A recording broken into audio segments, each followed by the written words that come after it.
Hi all, welcome to my channel. It's Sunday morning.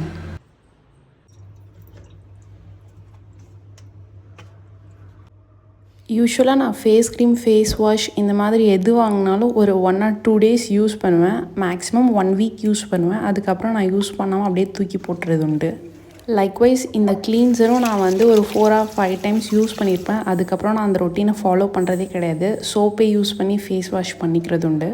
யூஸ்வலாக beauty product செக்ஷனில் இருக்க ladies வந்து நமக்கு ஏதாவது ப்ராடக்ட்ஸ் வாங்கினா இன்னொரு ப்ராடக்ட் சஜஸ்ட் பண்ணுவாங்க. அந்த மாதிரி சஜஷனில் எனக்கு கொடுத்த ப்ராடக்ட் தான் வந்து இந்த பில்கிரிமோட ஃபேஸ் சீரம். இந்த வீடியோ எடுத்ததுக்கப்புறம் நான் இந்த வாய்ஸ் ஓவர் கொடுக்க எனக்கு 1 month ஆச்சு. நான் இந்த 1 monthல இந்த ஃபேஸ் சீரம் வாங்கினங்கிறது கூட எனக்கு ஞாபகத்தில் இல்லை. ப்ராடக்ட்ஸ் வாங்குறது உண்டு. 1 or 2 times யூஸ் பண்ணிவிட்டு அதை அப்படியே வச்சுப்பேன். அண்ட் எக்ஸ்பிரி ஆகிற வரையும் என் கூட தான் ட்ராவல் பண்ணிகிட்ருக்கோம். எக்ஸ்பிரி ஆன அப்புறம் வந்து இன்னும் வச்சிட்ருக்க வேணாம்னு சொல்லிவிட்டு அப்புறம் அந்த ப்ராடக்ட் நான் தூக்கி போடுவேன். ஈவன் நெயில் பாலிஷஸ் கூட நான் அந்த மாதிரி தான் யூஸ் பண்ணுறது உண்டு. வாழ்க்கையில் ஒரு சில காலகட்டத்தில் எப்படி இருக்குன்னா, என்னடா டெய்லி ஒரே மாதிரி போயிட்டு இருக்கே, போரிங்காக இருக்கே நம்மளோட லைஃப் அப்படின்னு தோணும். சில காலகட்டம் எப்படி இருக்கும் அப்படின்னா, என்னடா வாழ்க்கை இவ்வளோ கடினமாக இருக்கே, எனக்கு மட்டும் ஏன், நான் பண்ண ஒரு சின்ன விஷயத்தினால என்னோடய வாழ்க்கையில் இவ்வளோ சேஞ்சஸா அப்படிங்கிற மாதிரி ஒரு கடினமான காலகட்டம் ஒரு சில டைம் போயிட்டே இருக்கும். எப்போ இந்த கட்டத்துலேருந்து நகர்ந்து போவோங்கிற எண்ணத்தோடயே ஓடிட்டுருக்கும் ஒரு சில காலகட்டம்.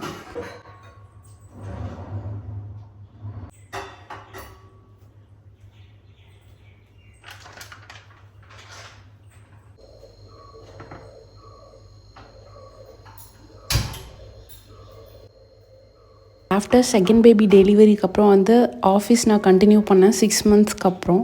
ஃபர்ஸ்ட் 1 month வந்து I requested for work from home at least a day in a week and I got approval. So 2 நாள் வந்து ஆஃபீஸ் போவேன், 1 நாள் ஒர்க் ஃப்ரம் ஹோம் போவேன். அதுக்கப்புறம் எகெயின் 2 நாள் வந்து ஆஃபீஸ் நான் போயிட்டுருப்பேன். 8 hours வந்து கண்டினியூஸாக அங்கே உட்காந்துட்டு இருக்கிற மாதிரி இருக்கும். ப்ராஜெக்டில் அசைன் ஆகாதனால அரௌண்ட் 5 o'clock நான் இங்கேருந்து கிளம்பிடுவேன். 5:30க்கு ஆல்மோஸ்ட் வீட்டில் ரீச் ஆகிடுவேன். அண்ட் 15 minutes or 10 minutes வந்து ரெஃப்ரெஷ் ஆகிடுவேன். 15 minutes கூட இருக்காது, 5 or 10 minutes I take rest.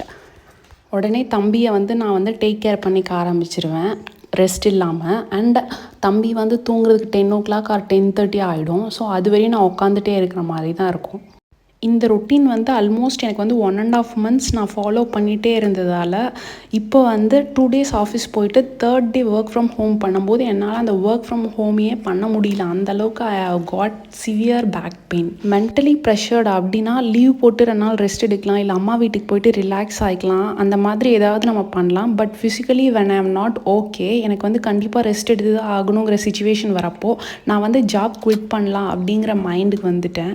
இப்போது அடுத்த 2 மாதத்துக்கு அப்புறம் வேலை இல்லை அப்படின்னா ஹவு பீப்புள் ட்ரீட்ஸ் மீ, என்னை எப்படி பார்ப்பாங்க, முன்னாடி பார்த்த மாதிரி என்னை பார்ப்பாங்களா, முன்னாடி ஒரு விஷயம் வந்து எனக்கோ என்னோடய பேரண்ட்ஸ்க்கோ குழந்தைங்களுக்கோ ஹஸ்பண்ட்க்கோ ஏதோ வாங்கி கொடுக்கணும் இல்லை வாங்கிக்கணும் அப்படின்னு தோணினா வாங்குறனோ இல்லையோ பட் வாங்க முடியுங்கிற ஒரு கான்ஃபிடென்ஸ் இருந்தது, கையில் காசு இருந்தது. இப்போ என்னால் அது பண்ண முடியாது. அந்த சப்போர்ட் எனக்கு வந்து என்னோடய ஃபேமிலியிலேருந்து கிடைக்குமா அப்படிங்கிற ஒரு கேள்விக்குறியும் என்கிட்ட இருக்குது. சில கனவுகளோடு தான் எல்லோரும் வாழ்க்கையை வந்து நகர்த்திகிட்ருப்போம். நான் ஆசைப்பட்ட சில விஷயங்கள்லாம் வந்து நான் வேலையை விட்டுட்டா நடக்குமா நடக்காதா அப்படிங்கிற கேள்விக்குறியும் நிறைய இருக்குது. Physically when I'm not stable, என்னோடய சைடுந்து ஃபுல் எஃபர்ட் என்னால் கண்டிப்பாக வந்து போட முடியாது. ஸோ டைரெக்டாக குவிட் பண்ண மாட்டேன். But let's see after 2 months என்ன நடக்கும்னு எனக்கே தெரியல. Will see. But I'm okay and I'm ready. வேலை போச்சுனாலும் ஓகே, லெட்ஸ் மூவ் ஆன் அப்படிங்கிற ஒரு தாட்க்கு வந்துட்டேன். I'm happy with whatever I'm having now. But யூஷுவலாகவே சிலர் வந்து நம்மளை கேவலமாக பார்க்குறது உண்டு. ஸோ வேலையும் விட்டுட்டா அந்த கான்ஃபிடென்ஸோடு நான் அவங்களெல்லாம் ஃபேஸ் பண்ண முடியுமான்னு தெரியல. பட் வில் see என்ன நடக்குதுன்னு. என்ன நடந்தாலும் மூவ் ஆன் ஆகி தான் ஆகணும், வாழ்க்கை கடத்தி தான் ஆகணும், நடத்தி தான் ஆகணும். Will see. ஞாயிற்றுக்கிழமை யூஸ்வலாக வந்து என்னோடய ஹஸ்பண்ட் தான் வந்து நான்வெஜ்லாம் வாங்கியிருந்தால் குக் பண்ணுவார். ஸோ அந்த டைமில் நான் க்ளீனிங் ஒர்க்லாம் பண்ணுவேன். வாஷிங், அப்புறம் அந்த க்ளீனிங் ஆக்டிவிட்டீஸ், இந்த பாத்ரூம் ஒர்க்கு, அப்புறம் வாஷ் பேஷன், சிங்க், இந்த மாதிரி எல்லாத்தையும் க்ளீன் பண்ணுற வேலை. அண்ட் ஏதாவது ஆர்கனைஸ் பண்ணணும்னு பிளான் பண்ணியிருந்தால் அதை ஆர்கனைஸ் பண்ணுறது உண்டு. ஸோ தட்ஸ் ஹவ் இந்த வீக்கெண்ட் வந்து போயிட்டு இருந்தது.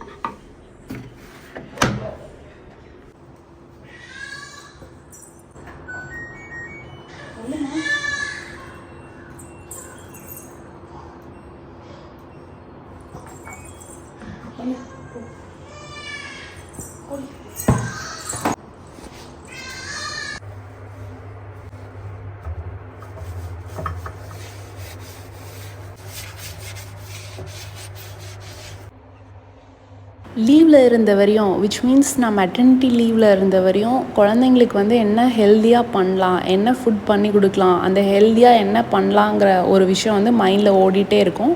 ஐ try my best. But job resume பண்ணதுலேருந்து என்னால் அதை பண்ண முடியல, அதை யோசிக்கவும் முடியல. எப்போ டைம் கிடைக்கும், எப்போ ரெஸ்ட் எடுக்கலாங்கிற யோசனை மட்டும்தான் ஓடிட்டே இருக்கும். சாப்பிட்றத பற்றின எண்ணம் பெருசாக இருக்காது. ஓகே 1 o'clock அடித்தா லன்ச் சாப்பிட்லாம், மார்னிங் ஆஃபீஸ் போகிறதுக்குள்ளே கொஞ்சம் சாப்பிட்டு போகலாம், அவ்வளோதான். இன்ட்ரெஸ்ட் எடுத்து சாப்பிட்ணும், நல்லா சாப்பிட்ணும், அந்த மாதிரி கேசஸ் வந்து இல்லாமலே போயிடுச்சு ஆஃபீஸ் போனதுலேருந்து. அண்ட் குழந்தைங்களுக்கு வந்து இது கொடுக்கணும் அது கொடுக்கணும் அப்படிங்கிற கான்சன்ட்ரேஷனும் சுத்தமாகவே இல்லை, அப்படியே ஓடிட்டுருக்குது.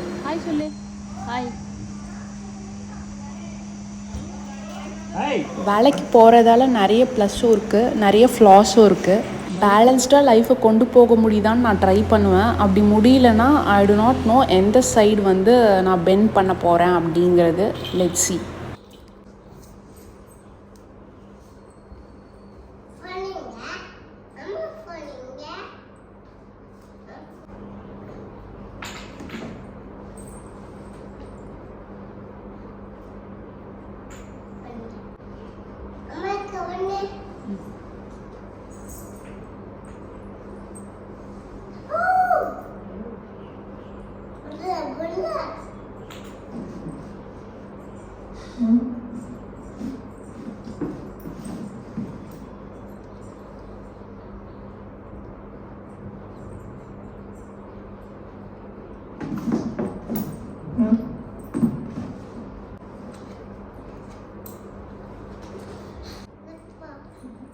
லாஸ்ட் டைம் நான் தம்பிக்கு வேக்சின் போடுறதுக்காக ஹாஸ்பிட்டல் போயிருந்தப்போ நான் வந்து ஒரு ஃபேமிலியை பார்த்தேன்.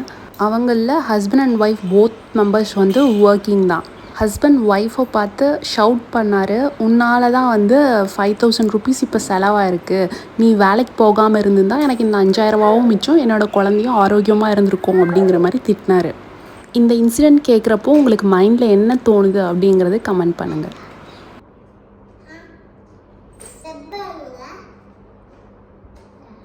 ஒரு 2 yearsக்கு முன்னாடி நான் ஷாப்பிங் போயிட்டு ரிட்டர்ன் வரப்போ ஐ சாய தள்ளுவண்டி விச் ஹேஸ் புளியங்காய் நெட். தள்ளுவண்டியில் புளியங்காய் விற்கிறாங்கிறது எனக்கு ரொம்ப ஆச்சரியமாக இருந்தது. அப்போது லாஸ்ட் மந்த் நான் சூப்பர் மார்க்கெட்டில் வந்து ஷாப்பிங் பண்ணிகிட்டு இருந்தேன். அப்போ வந்து பாக்ஸ் ஃபுல் ஆஃப் புளியங்காவை ஒரு பாக்ஸில் பேக் பண்ணி வச்சு அதை சேல் பண்ணிகிட்டு இருந்தாங்க, which was more interesting and more shocking to me. நான் ஷாப் ஓனர்கிட்ட கேட்டேன், புளியங்காலாம் வந்து சேல்ஸ் பண்ணுவீங்களா, இதெல்லாம் வாங்குவாங்களான்னு சொல்லிட்டு. But what she said is, இது நம்ம யூஸ்வலாக சாப்பிட்ற புளியங்காய் மாதிரி இருக்காது, நல்லா இனிப்பாக இருக்குங்கிற மாதிரி சொன்னாங்க. இந்த பாக்ஸ் நான் ஓப்பன் பண்ணி அன்பேக்லாம் பண்ணி பார்க்கல. அந்த புளியங்காய் வந்து அந்த பாக்ஸில் இருக்க கவரில் எனக்கு தெரிஞ்சுது அப்படியே புளியங்காய் மாதிரி தான் இருந்தது. அது எப்படி இனிப்பாக இருக்கும்னு எனக்கு தெரியல. பட் லாஸ்ட் இயர் தள்ளுவண்டியில் பார்த்த புளியங்காய் எப்படி இருந்ததுன்னா, மரத்தில் இருக்க கிளையும் அந்த கொம்பு தலை அண்ட் புளியங்காய் அப்படியே கிளையோடையே நிறைய வச்சுருந்தாங்க. அந்த புளியங்காய் இலையை வந்து சட்னி பண்ணுவாங்களா என்னன்னு எனக்கு தெரியல. But I heard like that புளியங்காய் இலையை வந்து சட்னி பண்ணுவாங்கங்கிற மாதிரி ஆஃபீஸில் இருக்க மெம்பர்ஸோடு டிஸ்கஸ் பண்ணப்போ எனக்கு தெரிய வந்தது. But I am not very sure which இலையை அவங்க சொன்னாங்க, நான் எந்த இலையை அவங்கக்கிட்ட எக்ஸ்பிளைன் பண்ணேன் அப்படிங்கிறது சரியான ஞாபகத்தில் இல்லை. லாஸ்ட் 2 monthஸாக வந்து எவ்ரி சண்டே நாங்கள் வந்து ஃபிஷ் தான் எடுத்துகிட்ருக்கோம். So we have tried different variety of fishes in every Sunday.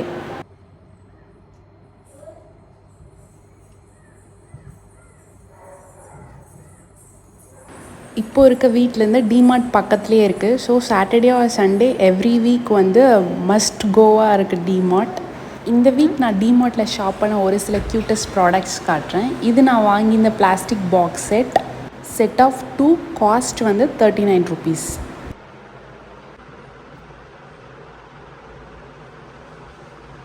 நான் வாங்கி இந்த ரெண்டாவது ப்ராடக்ட் இந்த க்ரீன் கலர் லஞ்ச் பாக்ஸ், இதோட காஸ்ட் 299 நினைக்கிறேன், I am not very sure. But மூணாவதாக நான் வாங்கி இந்த ப்ராடக்ட் இந்த க்யூட்டஸ்ட் காஃபி கப். இந்த கப் வாங்கினதுலேருந்து ரெகுலராக I'm having coffee in this cup or tea also in the same cup. இதோட காஸ்ட் 79 rupees. இது செராமிக் மெட்டீரியல் இல்லை, பிளாஸ்டிக் கோட்டட் தான்.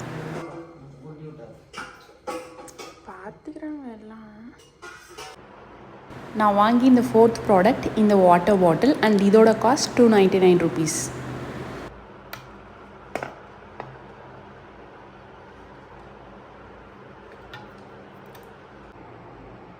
அண்ட் ஃபிஃப்த் க்யூட்டஸ்ட் ப்ராடக்ட் வந்து இந்த laundry basket. Vibrant and cute laundry basket இது with லிட்டோட வந்துடும். It cost almost 300+ rupees. I'm not very sure about it. And வேணுங்கிற some groceries வந்து வாங்கிட்டு வந்திருந்தோம்.